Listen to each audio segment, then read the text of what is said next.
O medijskih razkritjih o milo rečeno nenavadnem dodeljevanju sredstev je agencija Spirit danes preklicala sklep dvema podjetjema, Fonfarmi in Vital QI.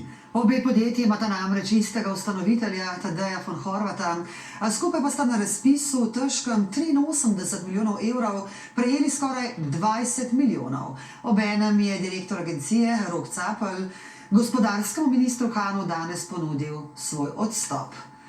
Urša, je minister Han odstop sprejel in zakaj konkretno je agencija preklicala sklepa? Ja, direktor Spirita sicer tudi danes vztraja, da je agencija pri tem odmevnem javnem razpisu ravnala povsem zakonito, a da želi, kot nam je dejal, zaščititi njeno ime, zato je torej gospodarskemu ministru po popoldanskih urah ponudil svoj odstop in po naših neuradnih informacijah bo minister Han odstop tudi sprejel.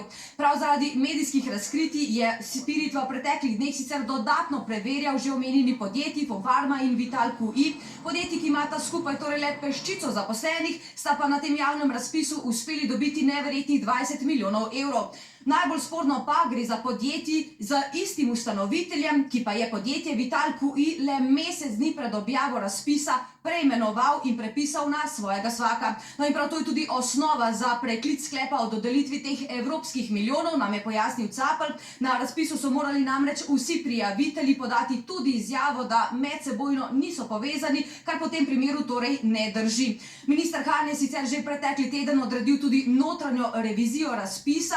Kako se je razdeljevalo 83 milijonov evrov, pa je pod drobnogled že vzela tudi policija. Hvala, Urša. Hvala lepa.